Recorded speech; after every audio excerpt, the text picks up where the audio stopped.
In the famine winter month, my mother picked cotton from a dead person's coat, tearfully made a coat each for my brother and me. My mother never favored anyone, except this time. She gave me the fluffiest coat.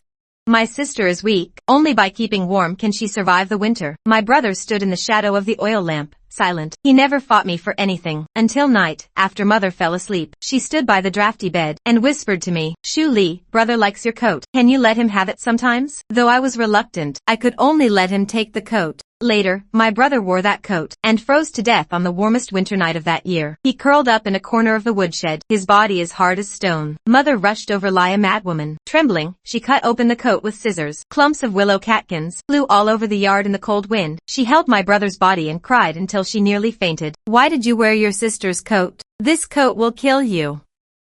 I stood in the flying catkins. My blood ran cold.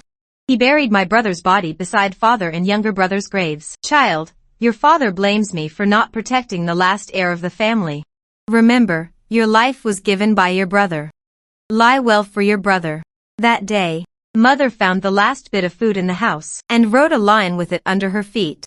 "The remaining food isn't enough for two to survive winter. If mother dies, you can lie." When I looked up, mother had already hanged herself from the roof. I held my mother's body and cried until I fainted. The biting cold seeped into my bones. When I opened my eyes again, there was no musty smell of the old coat. Instead, the familiar scent of gardenias. Sunlight streamed through the window lattice onto the soft couch. Familiar scolding came from outside. "You servants remember this. Our Chang family doesn't lack silver, especially not food. Things like leftover meat and vegetables from last night. You should throw them away, don't save them." "You want to throw away the meat?" "Absolutely not. That's life. That's meat I haven't seen in 2 lifetimes. Mother, what are you doing? This is meat. How can you just throw it away?" In the winter of the famine year, I didn't even dare to take an extra sip of rice water. Seeing that glistening braised pork in the bowl, my mouth watered with greed. I grabbed that piece of meat and bit down hard. It was a taste I hadn't had in 2 lifetimes. Mother was startled by my behavior, rushed over and snatched the meat from my hand. "Shu Li, what's wrong with you? This is leftover meat from the dog's bowl. You can't eat it." I put down the meat in my mouth, tears in my eyes, gripping my mother's wrist tightly. The moment I felt her warmth through my fingertips, I dared to confirm that mother was still alive. I was still alive too. I looked into her eyes and spoke each word clearly. "Mother, listen to me. In another month, there will be a snow disaster. The snow will fall for 3 whole months. All the mountains and roads will be covered by snow. Villagers will starve and freeze to death because of this snow. At that time, rice will be more expensive than gold. Even if we have a lot of silver, it will be useless." How has this child changed so much? Hearing this, everyone in the yard looked at me strangely. The young lady must be having nightmares, talking nonsense with her eyes open. "If you don't believe me now, it will be too late when the snow falls." Mother also changed her expression and quickly shooed away the others, dragging me into the house. If what Shu Li says is true, then the Chang family is truly in danger. "Shu Li, is everything you said true?" Mother, everything I said is absolutely true." I sat on the edge of the bed and poured out all the tragedies of my past life, word by word. After the snow disaster, there will be a 3-year great famine. Then refugees will rise everywhere. People driven mad by hunger will be everywhere. Uncle will lead the refugees to loot our house. Hurry up, take everything valuable. Don't leave a single grain of food. He will also kill my bee-bye brother, who is still nursing, right in front of father. He will lock our whole family in the woodshed and starve us to death. And that future top scholar he had high hopes for is actually a complete hypocrite. He never looked up to me, a merchant's daughter. He only wanted our family's silver. During the famine, he sold me to a slave trader for 3 flatbreads, just to get food for his illegitimate son he kept outside. My father stood outside the door, trembling with rage. "That young Zhou treated you like this? And he's supposed to be a scholar? So shameless. Your mother and I were planning to give you the sop and 102,000 silver as your dowry." The angrier my father got, he grabbed the wine jug from the table and smashed it on the floor, shattering the porcelain. Wine splattered all over the wall. Mother quickly stepped forward to hold his chest and soothe him. "None of what Shu Lin said has happened. Maybe she had a nightmare. She's talking nonsense. Besides, that young man passed the provincial exam. He might even become the top scholar in the future. How can we break off this good marriage because of a few words from Shu Li? This child is usually well behaved. Why is she talking such nonsense today? We absolutely cannot ruin his future." Hearing this, I quickly shook my head. I will never marry him. He, a scholar, thinks himself superior. He never looked up to me, a merchant's daughter. Marrying him, I suffered greatly. In my past life, I was blinded by his handsome face, following behind Zhou Wenxian, spending lavishly, and declaring I would marry no one but him. Zhou Lang. This 102,000 silver is my entire dowry. Just say det. I, Chang Shu Li, in this life, will marry no one but you. A merchant's daughter is truly vulgar, always talking about money. If not for my family's poverty, why would I endure such humiliation? If I refuse again, it would seem unfeeling. He, a poor scholar, verbally looked down on merchants' daughters. But for my dowry of 102,000 silver, he still endured the humiliation and married me. Later, when the snow disaster and famine struck, everyone was starving. All the food in the house was eaten. Who would have thought he would trade me for 3 flatbreads, selling me to feed his illegitimate son a full meal? If I hadn't fought my way back home from the slave trader, I would have died at their hands. Thinking of this, my blood ran cold. I looked up towards the door, calculating the time. The Zhou family's matchmaker was about to arrive to propose. Young lady, the Zhou family's matchmaker is here, waiting at the gate. She's here, just as I thought. In this life, I will never jump into this fire pit again. Mother's face turned pale instantly. She looked at me with lingering fear. Her breath caught. Just lie in the past life. Zhou Wenqian brought no betrothal gifts. Only a flimsy marriage proposal letter from the matchmaker. Not even a proper marriage certificate. This is the Zhou family's sincerity? Back then, I was immersed in the joy of his proposal, and turned a blind eye to these insults. Taking the generous dowry prepared by my parents, I happily agreed to the marriage. Zhong Lang has finally come to propose. I must be the happiest person in the world, as long as I can marry him. What are these formalities? Quick, move all these into the yard. Don't miss the auspicious time. I must bring the most generous dowry, and enter the Zhou family with great splendor. But being reborn, I will never jump into this fire pit again. I stepped on the broken porcelain and walked to the door, raised my hand to stop the steward who was about to greet the matchmaker. Matchmaker, go back and tell young Zhou I won't marry him. The matchmaker was stunned, looking me up and down for a long time. Isn't the eldest miss of the Chang family usually desperate to marry? Why has she changed her mind today? May I ask, miss, are you really Chang Shu Li, the daughter of the Chang family? I nodded. That's not right. Zhong family told me to come empty-handed, meaning this marriage, as long as he agrees. You have no reason to refuse. These words completely ignited my father's anger. You dare to propose with this kind of thing? What do you think the Chang family is? Humph. Zhou Wenqian. How dare you insult my daughter like this? Get out of the Chang family. Oh my god. Master Chang is going to kill someone. The matchmaker was scared out of her wits, scrambling to pick up the document from the ground, and fled in panic. The moment he stepped out of the Chang family gate, Zhou Wenqian then ignored the servant's attempts to stop her, rushed into the yard like a madman. He was tall and slender, with a refined and handsome appearance. Neighbors gathered at the door, pointing and saying, such a handsome scholar willing to marry her. It's a bargain for this merchant's daughter. Zhou Wenqian stood in the middle of the yard. His face couldn't hide his pride and arrogance. Chang Shuli, you insulted me with 100,000 silver before. Now you take back the dowry and break off the engagement. How can you bully people so much? Living another life. Seeing his hypocritical face again, I only felt like I was looking at a pile of stinking shit. I crossed my arms and looked at him sideways, a mocking smile curling at the corner of my mouth. Zhou Wenqian, do you really think you're some future top scholar? You're just a plaything I bought with my money. I said I'd marry you, and you believed it? If you behave, I might keep you around for fun. But you've been keeping an illegitimate son behind my back. Did you follow me? The words were out. Only then did he realize he had confessed. His ears turned red with shame and anger. Gritting his teeth, he spat out, when I become the top scholar and a high official, I will have you charged with insulting a court official. Humph, I will remember this humiliation today. With that, he flushed and fled in disgrace. I watched his retreating back, and spat in my heart, you heartless bastard. In this life, I won't waste a single grain of food on you. After the matter was settled, my parents finally believed what I said. My father took out all the silver notes the Cheng family could spare from the bank. 3 full carts of gold, silver, and treasures, covered tightly with straw, and brought them back to the mansion under cover of night. The silver notes in the room piled up like a small mountain, glimmering in the candlelight.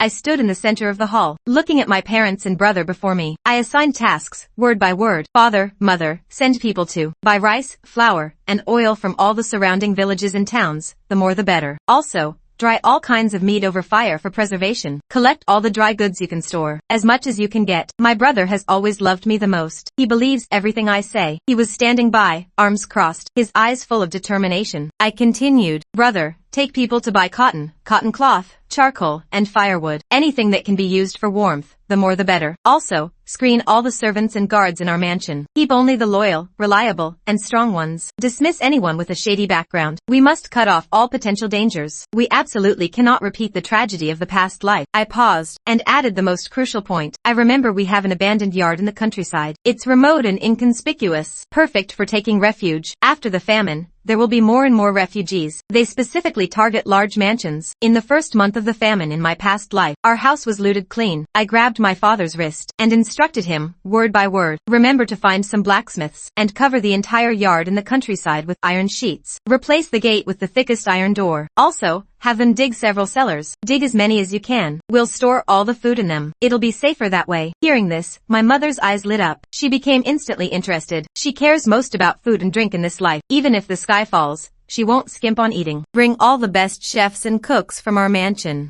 Don't miss a single ingredient, rice, flour, oil, or seasoning. That way, even during the famine, we can still eat hot meals and snacks. My father nodded. He loves his wife and children more than anything in this life. As long as it's for his family, he would do anything. Remembering what that heartless Zhou Wenqian did to me in the past life, the hatred in his eyes was undeniable. He turned to the steward. Go find some unfamiliar faces. Disguise them as merchants from the western regions to buy grain from the Zhou family. Buy every single grain of their food. Don't leave a single one for them. I quickly stopped him, and added the most crucial point. The Zhou family is greedy and hateful. Use a high price to buy grain. They will definitely sell as much as they have, but do this 3 days before the snow disaster. Otherwise, if they see a profit, they will stock up on grain overnight from the surrounding areas, and that would backfire on us. After assigning the tasks, everyone got to work. My brother took people and visited all the cotton spinning mills and charcoal yards in the area, buying up all the cotton and charcoal available on the market. My parents took people and bought up all the grain from the surrounding villages and towns, not even missing the distiller's grains from the town's winery or the pickles from the sauce shop. Everything that could be stored was transported to the mansion. I took people to the old yard in the countryside, overseeing the craftsmen working day and night, covering the entire yard with thick iron sheets, raising the walls by 3 feet, replacing the gate with a 3-inch thick iron door, and hiring a master who had built mechanisms for the imperial mausoleum to fill the perimeter of the yard with traps. We dug a total of 8 cellars in the yard. Each cellar was treated to be waterproof and moisture-proof, specially used to store food and supplies. 3 days before the snow disaster, my brother and I, along with the servants, neatly arranged the collected cotton and fine charcoal, 200 jean of cotton and cotton cloth, 500 jean of fine charcoal and firewood, filled 3 whole cellars. 5 cellars were packed to the brim with grain and cured meat, enough to feed our family of over a dozen for 5 years. My brother and I worked all day. Before we could lock the last cellar door, I wiped the sweat from my forehead, leaned against the door and let out a long sigh of relief. The worry that had been hanging over me for a month finally settled. Grain and meat are easy to store in snowy weather. Now we are finally safe. As night fell, my mother, with my newly 1-year-old brother, rushed back from the big mansion to the small countryside yard. She stood in the main hall, methodically assigning tasks to the selected servants. These servants were carefully chosen by my brother and me. All of them were old hands who had worked with my father for over a decade. Not only were they loyal to the Qing family, but they were also strong and skilled. With them guarding the yard, even if there is a refugee riot, we have a good chance of winning. I was helping my mother inventory the supplies being moved in, when a gust of cold wind suddenly blew something into my face. It was snow. How can there be snow? I looked up sharply towards the door. The sky was as dark as if it had been splashed with ink. Snowflakes as big as goose feathers were already falling. In the blink of an eye, a thick layer of white covered the blue stone slabs in the yard. I paced back and forth in the yard, anxious and restless. Father thought the snow disaster would come in 3 days. At dusk, he had gone back to the big mansion in the city to settle the remaining servants and shops. A feeling of suffocation washed over me. I turned and rushed into the main hall. Mother, it's snowing. Ah, hasn't father come yet? I had miscalculated the time. It came 3 days earlier than I predicted. My mother's hand, which was kneading dough, froze in mid-air. Her face turned pale instantly. She rushed to the door. This is the heaviest snow I've ever seen. If it snows all night, your father probably won't be able to make it. These words were like an ice pick, stabbing deep into my heart. Can't I change fate even after being reborn? I held onto the doorframe, my vision going dark. Images of my family's tragic death in the past life flooded my mind. Suddenly, the sound of urgent horse hooves came from outside. Wife, open the door quickly. This snow is freezing to death. It's father. He came back. My heart, which had been in my throat, finally settled back into my chest. My brother and I quickly pulled open the heavy iron door. The cold wind, carrying snowflakes, rushed in instantly. My father stood at the door, leading 2 horses, his eyebrows and beard covered in snow. The servants behind him were also in disarray. "You're finally back," as soon as he entered the yard. My mother rushed over with a bowl of hot soup. "Drink some ginger soup to warm up." My father took the ginger soup and drank it all in one gulp. It took him a while to warm up and recover. He sighed with lingering fear. The snow started as soon as they left the city gate. The official road was quickly blocked by snow. He had to take a small path in the dark to barely make it back. The snow continued to fall, with no sign of stopping. Overnight, the snow outside the yard was knee-deep. At the break of dawn, a few villagers passed by our house with lanterns, stopped in their tracks, stunned by the huge iron cage built around our yard. They stood there, whispering to each other. Why did they build such a tall iron cage around their house? Is it to keep out thieves? This isn't just to keep out thieves. Even wild animals would have to go around it. Neighbors, this year's weather is off. Yeah, it's not even October yet. Why is it snowing so heavily? As they spoke, a thin figure pushed through from behind them. It was my uncle, Cheng Huili. He grabbed the iron net and stuck his head in. A fake smile plastered on his face. "Cheng, little brother, why did you turn the old countryside house into this? What are you trying to guard against?" Seeing my uncle arrive, my father immediately wanted to greet him warmly, but I pulled him back halfway. I grabbed his arm, leaned close to his ear and whispered, my voice full of suppressed coldness. "In the famine of the past life, it was uncle who led the refugees to loot our Cheng family mansion and starve us to death."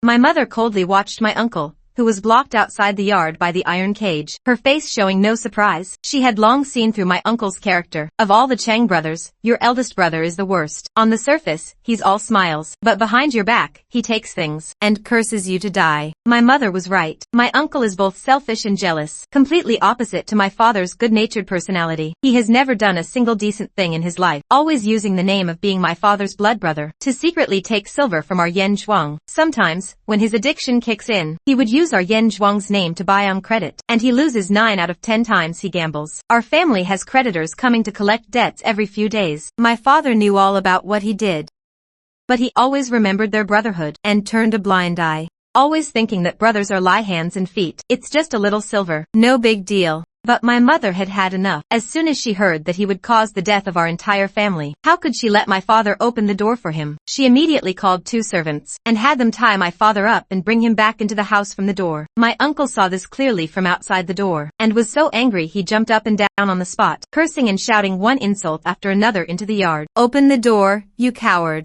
Some man you are.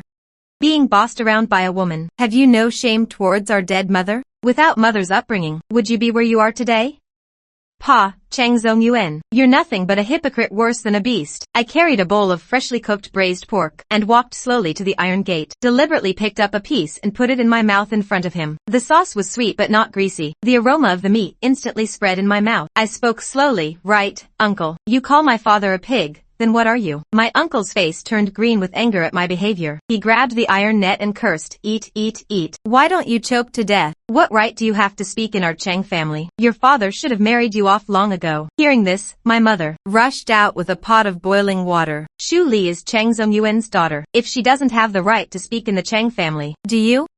I turned and threw a piece of meat to the big yellow dog in the yard, but my eyes kept glancing at my uncle outside the door. His tone was full of sarcasm. "Uncle, stop barking. Our dog here can't even bark as loud as you. You'd better go home and eat a few more bites. Enjoy being a well-fed ghost while you can. Better than freezing to death in the famine later." My uncle pointed at me and my mother viciously. He was shaking with rage. His curses grew even more vile. "Fine, just you wait.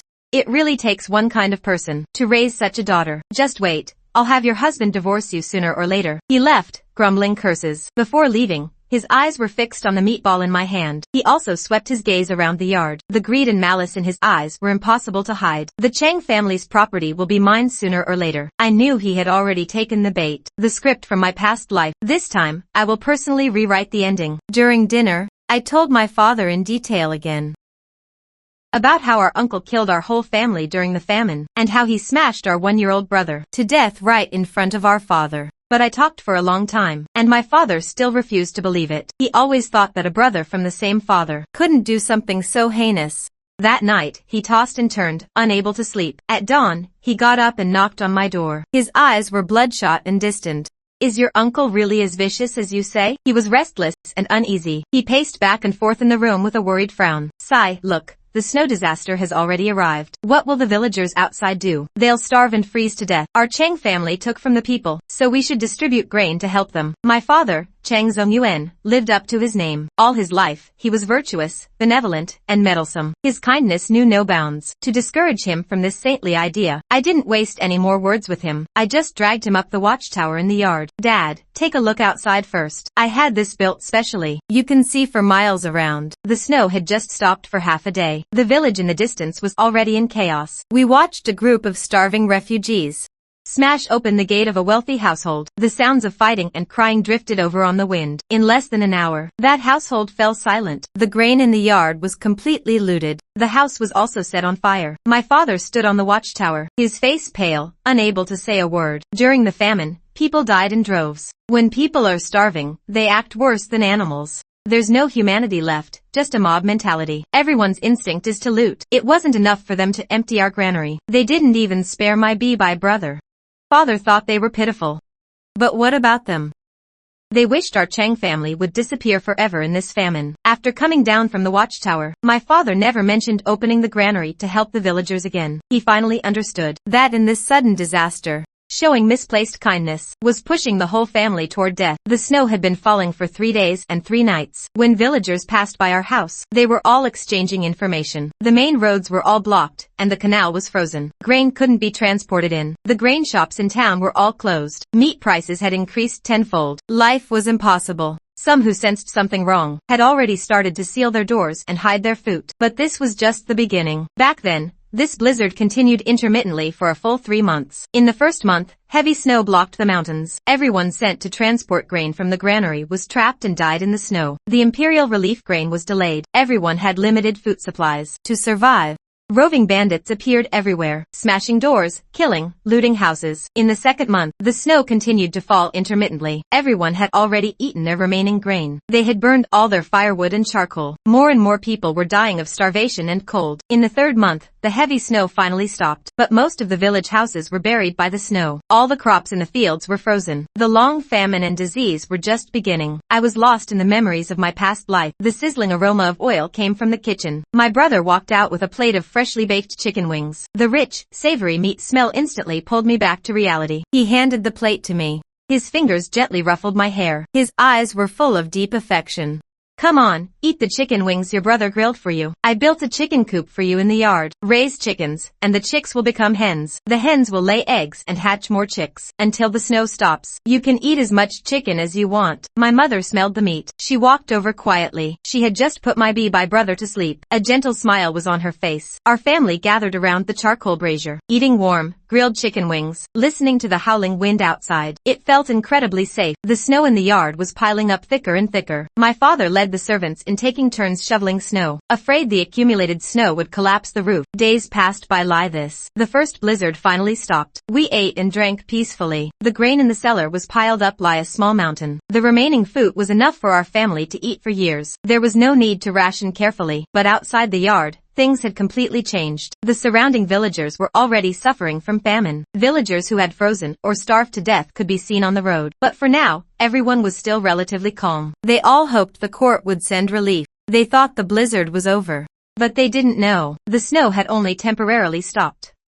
In a few days, an even bigger blizzard would return. The famine and disease brought by this snow disaster would torment us for a full 3 years. That evening, we were gathered around the table for dinner. The big wolf dog in the yard suddenly started barking frantically. Voices, rising and falling, came through the wind and snow. The voice was sharp and mean. I recognized it immediately. It was that scumbag, Chang Shuli. Open the door or not. Are you trying to kill your husband? Still that self-righteous tone, as if he was condescending to be my husband, and I should be grateful for the honor. I jumped up from my stool, walked to the gate and looked out. Zhou Wenxian stood outside the gate with a broken lantern. Not only did he come himself, but he also brought his whole family. He even brought the son he had outside the marriage. In the blinding snowstorm, Lu Shiro was wrapped in a thin black robe. She swayed unsteadily behind Zhou Wenxian. The lantern in her hand flickered, making her face look even more pitiful. A gust of wind hit her, and she went limp, suddenly collapsing into Zhou Wenxian's arms. The man's face paled with worry. He quickly untied his own cloak and wrapped it around her. Shiro, I'm sorry you have to endure this. Lu Shiro leaned into his arms. Her voice was sweet and whiny, with a sob. As long as I have my Zhou Lang, I fear no storm, no matter how great. I stood behind the door, almost threw up my lunch. No wonder Zhou Wenqian's whole family was charmed by her. Indeed, birds of a feather flock together. They all talk more disgustingly than the last. Xinshi shrank in the wind and snow, shivering from the cold. She tugged at Zhou Wenqian's arm and shrieked, "Son, didn't you say that Chang girl does everything you say? Why hasn't she come to open the door for us yet?" She stared at the closed iron gate, frozen by the wind and snow. She was both anxious and angry. Her words were full of malice. Before, you begged to marry me. Now, you're sulking and refusing to marry. What's with this spoiled temper? Fine, then we'll call off the engagement. See who will want you after this. No matter how rich your Chang family is, no one will marry a divorced woman. Then I'll see how your brother can hold his head up. Look at her scheming face. As if I care so much about this so-called reputation. But she doesn't think. If I really cared about my reputation, why would I have chased after her son, throwing money at him, now that I don't lop him anymore, let alone being dumped by his Zhou family? Even if Zhou Wenqian kneels and begs me, I wouldn't give him a second glance. Zhou Wenqian peered into the yard. He saw the crack in the door. His tone hardened again. Shuli, I know you're angry with me. Today, I brought Shiro to apologize to you. When has Zhou Wenqian ever bowed his head to me? Now he's willing to lower himself. It's only because his family has no food, and he can't hold out any longer. That's when he remembers me, his easy mark. He held back his temper, and continued to put on a show. My mother is an elder, after all. How can you let her freeze outside? Hurry up and invite her in. Tell your cook to make her some hot soup and rice. Funny, it's not during a famine. This old woman went out in the heavy snow to find a slave trader. Zhou Wenqian sold me, so his son could legitimately bring Lu Shiro into the house. Now my hatred for her is even deeper than for Zhou Wenqian. My mother heard the commotion outside. She couldn't sit still any longer. She put on a thick coat and came out to see. My father quickly stopped her. It's just driving away some stray dogs barking outside. Why bother my wife? With that, he took a few servants and rushed out. I followed, eager to watch the show. As soon as Zhou Wenqian saw me, his eyes lit up with excitement. Like a starving wolf seeing meat. He looked like he wanted to pounce on me. I crossed my arms. I deliberately found a handsome servant to hold an umbrella for me. I sat cross-legged on a grand armchair, and just watched her act coldly. She fell to her knees with a thud. Little Sue, I pay my respects to my father-in-law and wife. If it weren't for this heavy snow blocking the mountains, and my family lacking food and meat, I would never have dared to trouble you with my mother. As soon as the son behind him saw me, a contemptuous smile curled on his lips. I didn't need to guess. Zhou Wenqian must have told him countless times about the ridiculous things I did chasing after him. To show off how popular he was, Zhou Wenqian braved the heavy snow to find this place. He must have suffered a lot along the way. His lips were chapped. His cheeks were sunken. But even in such a sorry state, he still put on a superior air. I will surely come first in the imperial examinations. Then I'll serve the court and become a high official. And I will certainly remember my father-in-law's kindness for sheltering me in this snow. He's about to die and doesn't even know it. I held a bowl of freshly stewed chicken soup. I took a big bite of a chicken leg and walked to the iron gate. Are you out of your mind? You're just a pretty face with nothing inside. How did you get your provincial degree? I don't need to say. And you still dream of being the top scholar? Just take your son and get lost. Suddenly I remembered that in this life, I didn't marry him, so he never got my dowry of 10,000 taels. Oh, right. You haven't redeemed your little lady yet, have you? You came to me because you want my dowry money to redeem your mistress, right? I advise you to give up that idea now. Zhou Wenqian, hit where it hurt, immediately flew into a rage. He got up from the snow and started acting shamelessly. Anyway, we have nowhere to go. You can't just watch us die on your doorstep, can you? He threatened to die on our doorstep. If word gets out, your Chang family's reputation is ruined. I burst out laughing. You guys just die. And we lose our reputation? How is that such a bad deal? I waved my hand behind me. The servant who had gone to collect grain from the Zhou family stepped forward and stood by the iron gate. It was you who collected the grain. Or did you arrange it on purpose? He finally realized that this was all a trap. He looked at me with red eyes, his voice full of disbelief. Why did you want to harm me? Even if I was unfaithful, I never did anything to harm your family. How could you trick my family out of our grain, leaving my Zhou family to beg for food in this snowstorm? You never treated me like this before. You know, that was before I looked at him, my eyes completely calm. I even took another big sip of chicken soup right in front of him. In the icy, snowy world, this iron door divided us into two worlds. Outside the door, he was starving, dragging his family along, with nowhere to go. Inside the door, I ate well at every meal, pet pie and harmonious with my family. Lushiro, standing behind him, finally sensed something was wrong. Shinshir also finally realized. She clutched her chest, but she was still overcome with rage. Damn you, Cheng Shuli. Our grain was tricked away by your family's servant. Hey, how can you call it a trick? We just foresaw the future and stockpiled grain. When you sold me the rice at the price of gold, why didn't you sense something was wrong? Zhou Wenxian helped her. The old woman looked at me with endless hatred in her eyes. Cheng Shuli, you remember this. From today on, I will never look at you again. Even if I starve to death, I will never beg a single grain from you. With that, he really took his mother and his mistress, Lushiro, and left without looking back. Their figures were quickly swallowed by the wind and snow, leaving no trace behind. I snorted coldly and went back inside. I saw the charcoal fire in the brazier burning brightly. The meat stew simmering on the stove was bubbling. The rich aroma of meat filled the whole room. My brother handed me a cup of freshly brewed hot tea. He gently tapped my forehead with his finger. His tone was a bit helpless. You just had to make him furious, didn't you? I took the hot tea, took a big sip. The warmth flowed down my throat into my stomach, dispelling the chill I had caught. I just cut off his hopes first. He's the one seeking his own death. He can't blame me for being ruthless. My father sat in the armchair nearby. His brows were tightly furrowed. Zhou Wenxian is a very petty person. He holds grudges. This time we cut off his lifeline. He probably won't let it go.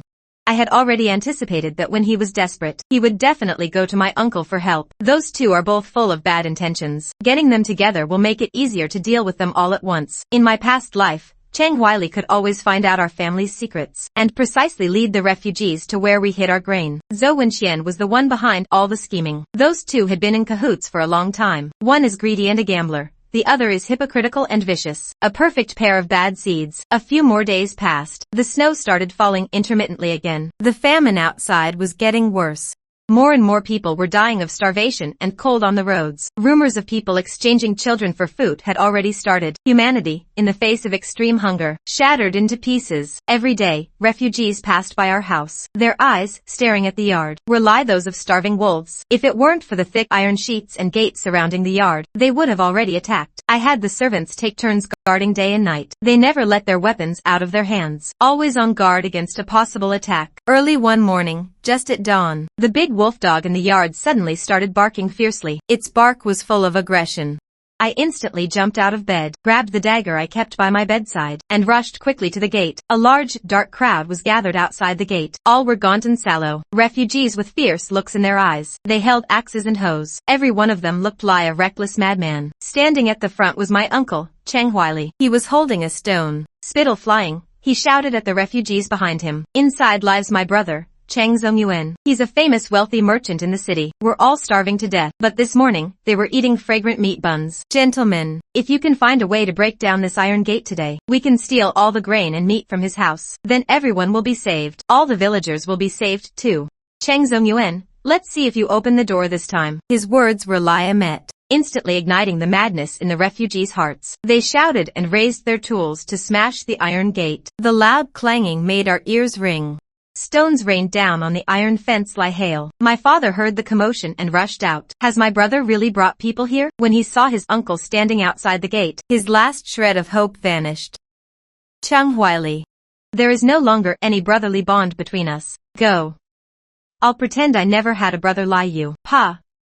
Fine, you said it. Who the hell wants to be your brother? You're a spineless coward. You disgrace the Chang family name. You shouldn't be the head of this family. Let me take over and break it open. Then all the meat and grain inside will be mine. Just lie in my past life. With that, he raised his stone and led the charge, smashing it against the iron gate. Heroes, smash this iron cover. Once the iron cover is broken, we'll rush into the yard and take everything. The heavy snow will surely fall again. For the sake of your wives and children, for the lives of the whole village, charge. The refugees, incited by him, went completely mad. Every one of them charged forward with red eyes. Their axes slammed against the iron gate again and again. Sparks flew everywhere, but they broke over a dozen axes, and still couldn't pry open our iron gate even a crack. This iron gate was custom made by my father at great expense, 3 inches thick. Not even an axe, let alone fire, could damage it. I moved a grand armchair and sat down in the yard, slowly adding charcoal to the brazier, a cup of hot tea in my hand. Behind me stood a row of well-fed, strong servants. I took a moment to glance outside the gate. I immediately spotted several familiar faces in the crowd. All of them were the ones who led the charge into our house in my past life. I sneered inwardly. Heaven really is on my side. Even though I moved to a different place to hide, the same people who harmed our family are still here. If you die here today, you won't be wronged at all. After finishing my tea, I roasted a few oranges on the brazier. While peeling an orange, I deliberately raised my voice and said, "Listen up, everyone. The man leading you is named Cheng Huili. He is my uncle. Actually, we're in cahoots. The reason he's doing this is to gather you all here so we can kill you. Then we'll take your axes and strip you of your new cotton coats to keep us warm this winter." As soon as I said this, the smashing at the gate instantly stopped. The rioting refugees looked at each other in confusion. The madness in their eyes turned to hesitation and suspicion. But they had to stop anyway.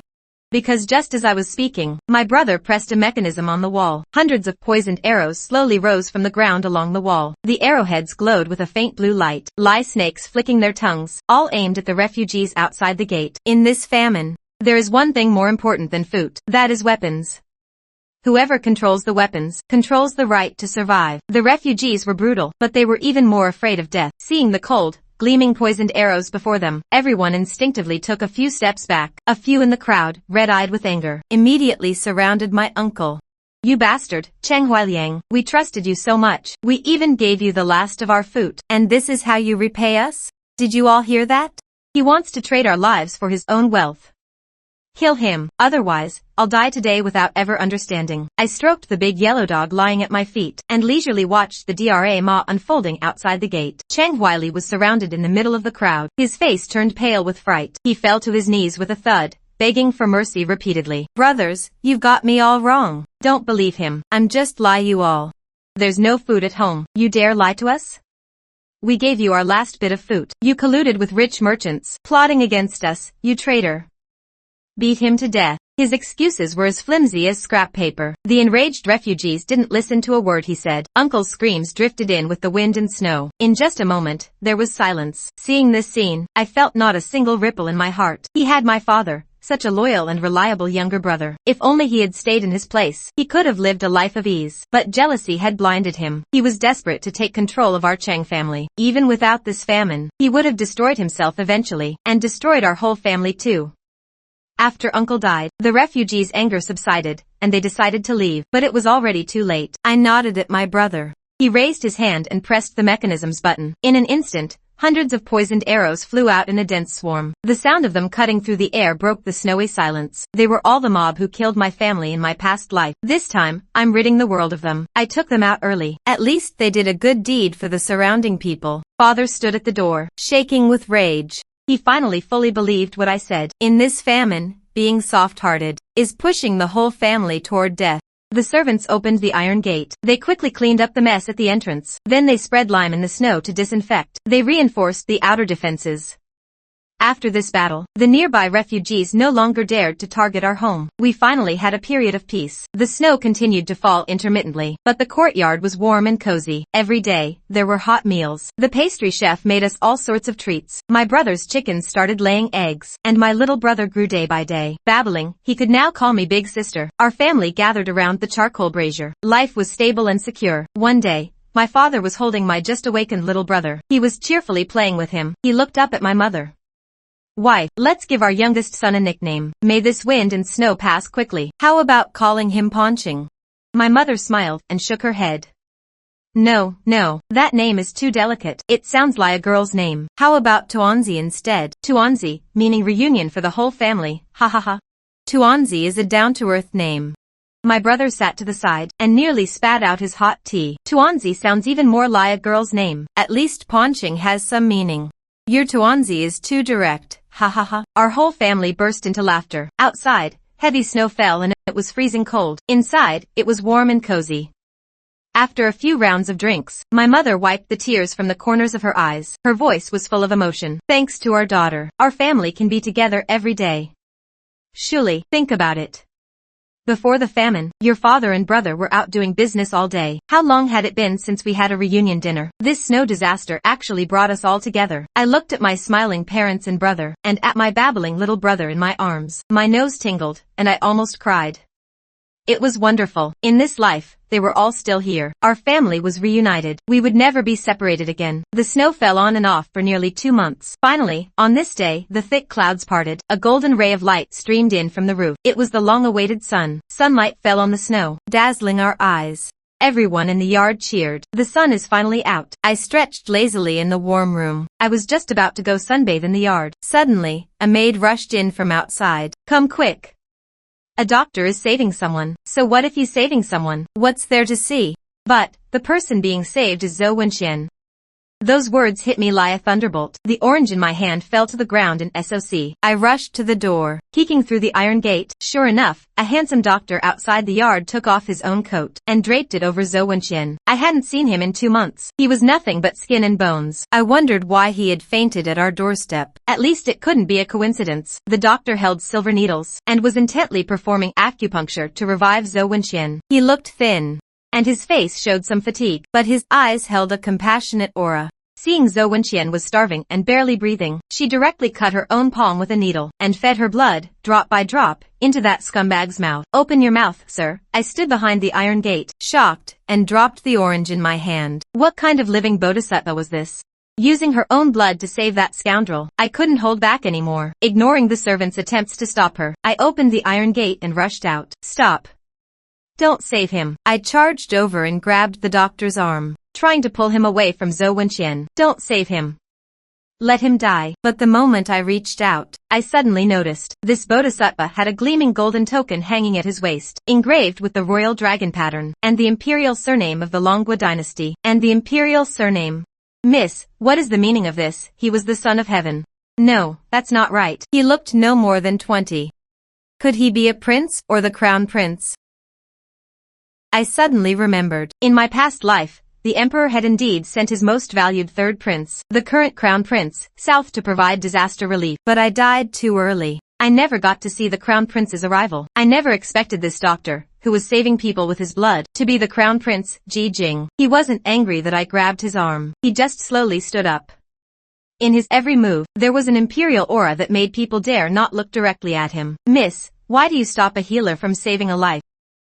This dignified yet humble manner was indeed that of royalty. I quickly withdrew my hand and gave him a proper bow, forcing a polite smile onto my face. Your Highness, no, doctor. I was rude just now. How about coming to my house for a meal? Then you can come back and save him. It's almost lunchtime. I'll set an extra pair of chopsticks for you. He looked down at the man on the ground, who was barely breathing. Then he looked at me. A faint smile curled at the corner of his mouth. In that case, I shall gladly accept your invitation. His identity was unfathomable. I absolutely couldn't recklessly stop him from saving someone. If he charged me with letting someone die, the Chang family would be finished. You're too kind, sir. Please, come inside and warm yourself. I invited him into the yard. I had the cook prepare a table of hot food and entertained him well. He didn't refuse. He ate quietly, then drank a cup of hot tea before getting up to leave. He continued to perform acupuncture on Zhou Wenxian. In no time at all, Zhou Wenxian actually woke up. Seeing me there, he acted as if he had found his last lifeline. Wife, my dear wife.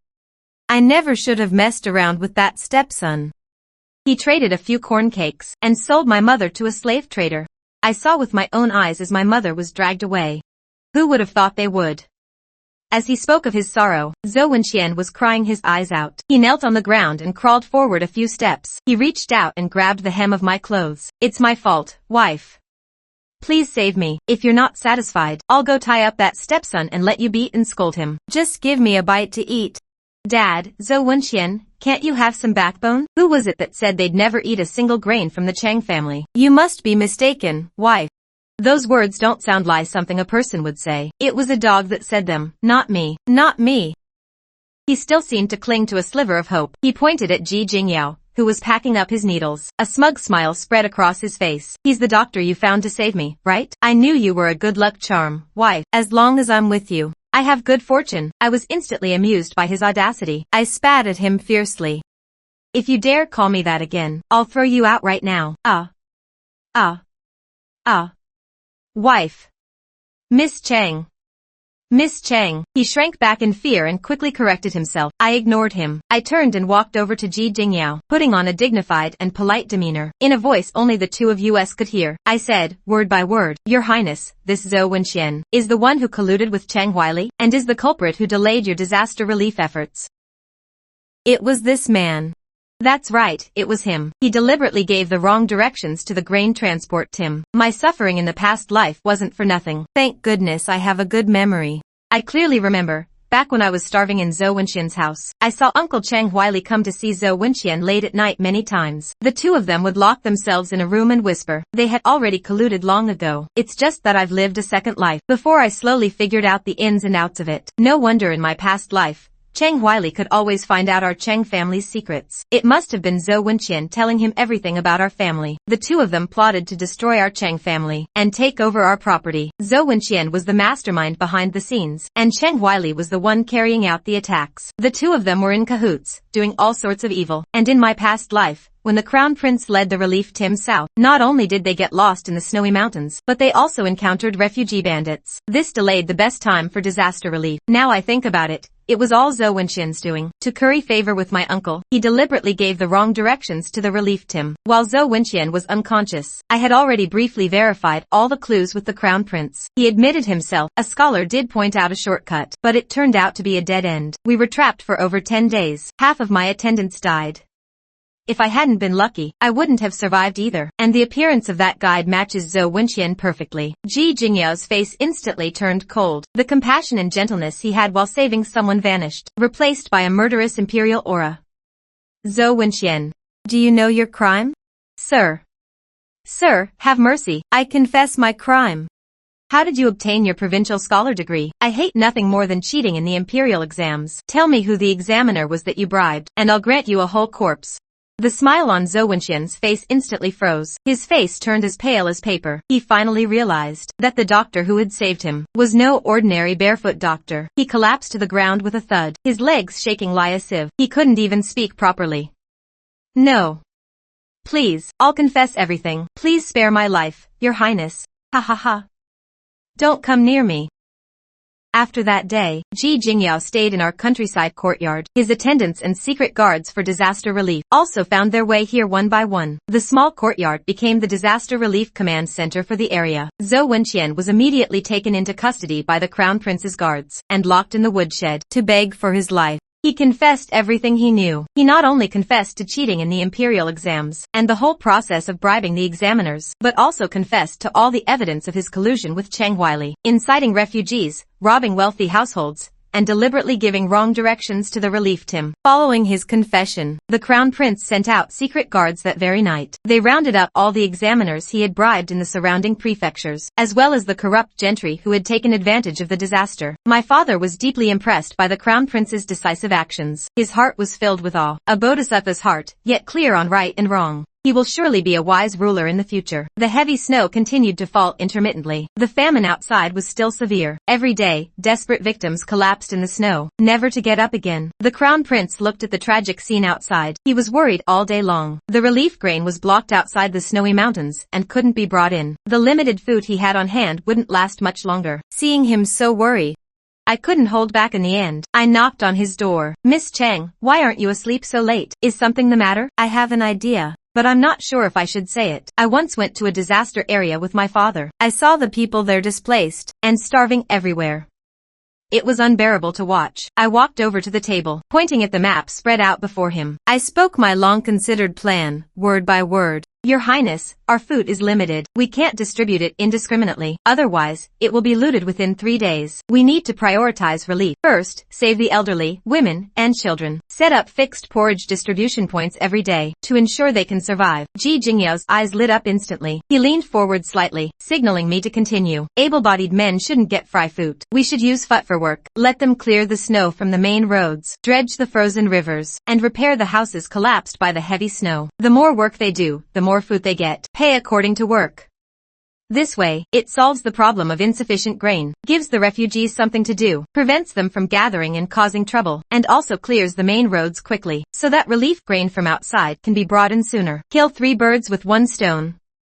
Miss Chang, you are a genius. I've been stuck on this problem for days, and you solved it with just a few words. He immediately gathered all his attendants. They drafted the FUT for work regulations that very night. At dawn, they sent people to pot notices in every village. The plan worked surprisingly well. The refugees who had been wandering everywhere now had a legitimate way to survive. They all flocked to sign up. No one gathered to rob houses anymore. The public security in the surrounding area improved dramatically, and the progress on clearing the main roads was rapid. My parents saw the plan the Crown Prince implemented. They were even more impressed with me.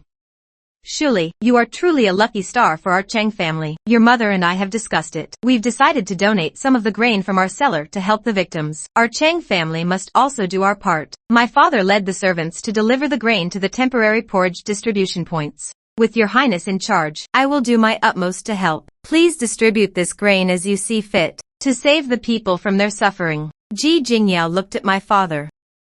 He stood up solemnly and bowed. Rise. I hear your name is Chang Zongyuan. If this famine passes safely, I will surely report to the emperor upon my return, and grant your Chang family a generous reward. He suddenly turned to look at me, standing to the side. Don't pretend to be so demure. I can see you're trying to hold back a smile. I couldn't help but curl my lips. My heart was full of joy. A reward? Well, I've seen plenty of silver in my life, but I've never been a nobleman's daughter. Being able to earn some honor for my parents and brother would make this rebirth worthwhile. This time, as the days passed, with the FUT for work plan in place, the snow-blocked main roads were quickly cleared. The court's relief grain and army finally entered the city in a grand procession. An endless trim of food and medicine arrived. The starving victims, who had been hungry for months, finally had hope of survival. The heavy snow that had lasted for 3 months finally stopped completely. The famine and plague that had tormented us for 3 years in my past life, under the Crown Prince's coordination and our Chang family's help, subsided in just 3 months. Sunlight once again bathed the earth. The snow melted. Tender green shoots sprouted from the ground. Everything was full of life. Life gradually improved. But my mother's heart felt as heavy as a stone. She was distracted all day long. Mom, what's wrong with you these past few days? You keep avoiding talking to me. Shuli, come with me. I have something to tell you. Her eyes red, she pulled me into the mill. She took out a brand new cotton-padded jacket from the wardrobe, embroidered with a delicate pear blossom. It was stuffed with the softest new cotton. Shuli, did I really do such a heartless thing to you in the past life? Did I really give you that jacket stuffed with willow catkins? My child. How could I have been so foolish? Her voice trembled uncontrollably. Tears streamed down her face. If it were now, I would never do that. Even though I know it was my helpless choice in the past life. Seeing her guilt-ridden face, my heart ached. I reached out and gently patted her back. Mom, I know you did it for the greater good. It was for the Chang family's legacy. I don't blame you. Really, I paused. My voice also became a little choked, because my brother loves me very much, and he loves you too. He swapped jackets with me. He traded his life for mine. She just wanted to tell you. The Chang family's legacy isn't about gender. I leaned on my mother's shoulder. I poured out all the words I had kept in my heart. My wild personality is also thanks to my brother. He's been telling me since I was little, do whatever you like. If you want to study, go to the private school. I smiled, but tears fell. Back then, I also asked my brother, isn't this wrong? Because these things don't conform to a woman's 3 obediences and 4 virtues. Do you know what my brother said? He actually said, to hell with the 3 obediences and 4 virtues. My sister doesn't need to follow those restrictive, stinking rules. My mother's eyes were completely wet. She hugged me and sobbed, her whole body shaking. She had lived her whole life for the Chang family, and had been bound her whole life by the identity of a merchant's wife. In that instant, it was as if she had found her childhood self, the girl who was sold to a slave trader by her father, but still remained stubborn and refused to give up. Shuli, in these months of famine, I feel like I've lived a new life. Thanks to you, we were able to survive. Just then, a stifled sob suddenly came from behind the door. Wah! My precious Shuli, let your brother hug you. Is my brother a pervert or something? Your sibling bond is truly enviable, Your Highness. Chang Shuli, we're blood siblings. Don't fall in love with your own brother. That's disgusting. I was amused by him and laughed out loud, tears still on my face, but I was laughing with pure joy. In your dreams. That's great. My family was all standing right in front of me, safe and sound. I gave them a slight bow, and waved my hand with a smile. My emotional moment with Mom is over. Come on, let's go eat. Our Chang family has plenty of good times ahead. Ji Jingyao stayed in the disaster area for another month. After arranging all the relief efforts properly, he decided to return to the capital. Before leaving, he came specifically to see me, standing under the pear tree in the yard, sunlight filtering through the branches onto him. He looked at me, his eyes full of sincerity. "Cheng Shuli, would you be willing to return to the capital with me?" I was stunned for a moment. Then I smiled and shook my head. "Your Highness, I was born into a merchant family. I grew up in the marketplace. The high walls and grand courtyards of the capital are not for me. I just want to stay with my family and lie a peaceful life here on this land." He didn't insist. He just nodded. The admiration in his eyes deepened. "Very well. I respect your choice. I will always keep a place for you in the capital." He took off the gleaming golden token from his waist and handed it to me. "If you ever face any difficulties, just bring this token to the capital and find me." I took it with both hands and bowed to him respectfully, thanking him for his kindness. The Crown Prince's grand procession back to the capital departed. Our family's life returned to its normal track, but it was already worlds apart from my past life. A few months later, the imperial decree from the capital arrived. His Majesty, grateful for the Cheng family's contributions in the disaster relief, hereby appoints Cheng Zongyuan as a fifth-rank official, Fenji. Although it was an honorary title, yet it also freed our Cheng family from the merchant stigma. It gave my brother a hereditary salt transport permit, taking our family business to new heights. The most surprising thing was, the emperor even granted me a seventh-rank noble title, allowing me to bow to no official, and rewarded us with countless gold, silver, and silk. The whole county was in an uproar. No one expected that merchant girl who once chased after scholar Zhou Wenqian would become a court-appointed noble lady. Those who once mocked me for chasing Zhou Wenqian now have to treat me with utmost respect. As for Zhou Wenqian, he was escorted back to the capital and punished for multiple crimes, sentenced to execution after autumn. The examiners who cheated with him were all dismissed and investigated, ending up with their property confiscated and exiled. His cherished dream of being top scholar ultimately came to nothing. That Lu Shiro, just a few days before Zhou Wenqian was arrested for 2 corn cakes, sold the sick Shinshur to a human trafficker. Later, she herself was sold several times by traffickers, finally died in a famine, with no one even to bury her. Days passed one by one. In the blink of an eye, 5 years went by. The Cheng family business grew bigger and bigger, becoming the largest merchant in several surrounding counties. Yet no one dared to call us lowly merchants anymore. My brother married the daughter of the neighboring county magistrate. My sister-in-law is gentle and virtuous. She and my brother are deeply in love. She treats me like her own sister. The next year, she gave me a chubby little nephew. My mother no longer had to be trapped in the back courtyard scheming over family matters. She used the silver my father gave her to open an embroidery workshop, taking in many orphaned girls who lost their families in the famine, teaching them embroidery skills so they could survive on their own craft, living the life they wanted. My father was still that kind-hearted old man, but he no longer gave out kindness blindly. He opened a granary in the county, distributing grain in famine years, and storing grain in good years for emergencies, becoming a great benefactor praised by everyone for miles around. Great benefactor Cheng, thanks to you, we feel secure in our hearts. Take from the people, use for the people. That is the right path. My little brother Tuanzi also grew up healthy, becoming a mischievous little tyrant, but he only listens to me, following me around every day, calling out sister this and sister that. I sent him to the best private school. He wasn't hypocritical like Zhou Wenqian. He's a truly promising student. The teacher said he will surely pass the imperial exams, and I didn't trap myself in Loplai in my past life. Nor did I do what others expected, and marry into a high-ranking family with my noble title. I opened a girls' private school in the county, taking in girls who wanted to study, teaching them to read, write, do math, and keep accounts, so they wouldn't have to rely on men to survive on their own abilities. Occasionally, the Crown Prince would write to ask how I was doing. From time to time, he would also tour south to visit me, but he never again mentioned taking me back to the capital. Cheng Shuli, your private school is thriving. I've heard about it even in the capital. Your Highness flatters me. I just wanted to do something practical.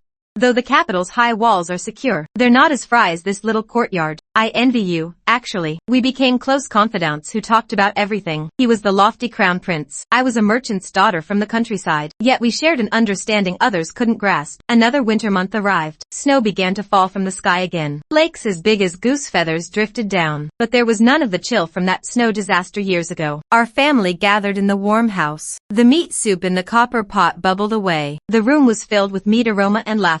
I leaned by the window, holding the pearwood hairpin my brother carved for me, watching the swirling snow outside. I couldn't help but smile. In my past life, I died in that famine winter month. My family was destroyed, and I met a bad end. In this life, I was reborn just before the snow disaster. With memories of my past life, I rewrote my whole family's fate. My brother walked over to me with a cup of hot wine, following my gaze out the window to the woods. What are you thinking about? So lost in thought, your wine has gone cold. I was thinking, having our family together lie this. Feels like a dream. Silly girl. This isn't a dream. This is our Cheng family's blessing. Silly girl, from now on, every year, we'll all be together lie this. Promise, no one leaves first.